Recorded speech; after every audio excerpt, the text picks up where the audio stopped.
Senior सहाफी Hamid Mir के मुताबिक एक सहाफी दोस्त बहुत दिनों के बाद मुलाकात के लिए आए। काफी देर तक मुल्की सियासत पर गुफ्तगू के बाद उठते उठते बैठ गए और याद दिलाया कि आपको 4 साल पहले वजीर आजम हाउस में इमरान खान के साथ होने वाली वो मुलाकात याद है जिसमें आपके एक जुमले ने सारा माहौल बदल दिया था। मैंने पूछा कौन सी मुलाकात। दोस्त ने कहा कि वही मुलाकात जिसमें हमारे कुछ साथी टीवी एंकर और कॉलम निगार इमरान खान को इसराइल के साथ सिफारती ताल्लुकात कायम करने के मशवरे दे रहे थे। खान साहब खामोशी से ये मशवरे सुनते हुए बार बार आपकी तरफ देख रहे थे, लेकिन इस दिन आप भी खामोश थे। फिर खान साहब ने आपकी तरफ देख कर कहा कि जी हामिद, आप क्या कहेंगे। आपने खान साहब के सर के ऊपर लटकी हुई एक तस्वीर की तरफ इशारा करके पूछा कि मिस्टर प्राइम मिनिस्टर, ये जिसकी तस्वीर आपके ऊपर लटकी हुई है ये बड़ा लीडर है या आप बड़े लीडर हैं। खान साहब ने सर घुमाकर ऊपर देखा और कहा कायदे आजम मोहम्मद अली जिन्ना हम सब के लीडर हैं। जिसके बाद आपने कहा कि कायदे आजम के पाकिस्तान में सिर्फ कायदे आजम की पॉलिसी चलेगी,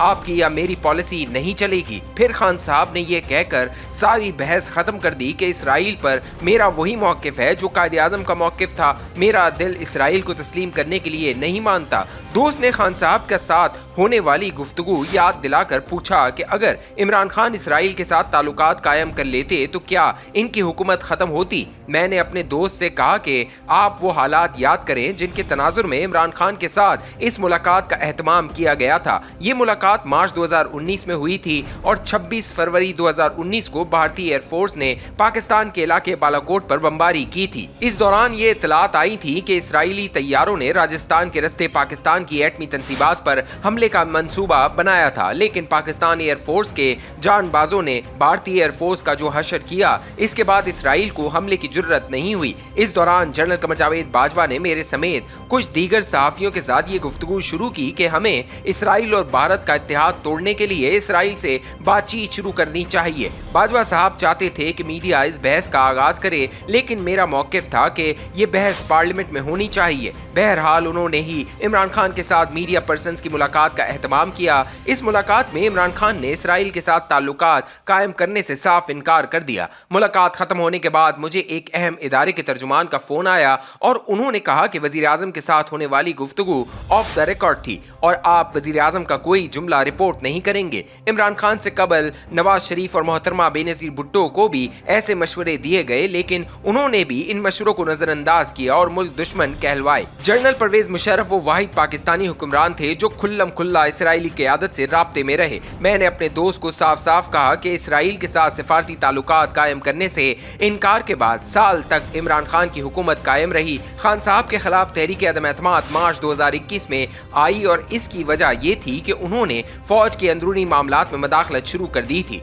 मेरा सहाफी दोस्त आज भी इमरान खान की मोहब्बत में गिरफ्तार है, लेकिन आजकल इस मोहब्बत के इजहार में बड़ा मोहतात हो चुका है। मैंने इसे कहा कि अगर 2019 में हम बाजवा साहब की बातों में आकर इसराइल के साथ दोस्ती के गीत गाने लगते तो सोचो आज हमारा ज़मीर हमें कितनी मलामत करता। मार्च 2019 में इमरान खान को इसराइल के साथ दोस्ती के मशवरे देने वालों में हमारे एक साथी काफी आगे निकल गए। 7 मार्च 2019 को मैंने इमरान खान के साथ होने वाली मुलाकात की कुछ तफसील रोजनामा जंग के कॉलम में लिखी तो ये साथी बहुत नाराज हुआ। मैंने इनसे अर्ज की कि आप मेरे इख्तलाफ राय को बर्दाश्त करें, अपना मौकिफ जबरदस्ती मुझ पर मुसल्लत तो न करें। मैंने इन्हें खबरदार किया कि जिन लोगों के कहने पर आकर आप इमरान खान को इसराइल के साथ दोस्ती की तरफ धकेल रहे हैं, वो खुद कभी इस पॉलिसी के हक में अवाम के सामने नहीं बोलेंगे और आपको टिश्यू पेपर की तरह इस्तेमाल करके डस्टबिन में फेंक देंगे। हमारे ये साथी एंकर पिछले साल इमरान खान की हुकूमत खत्म होने के बाद पाकिस्तान छोड़कर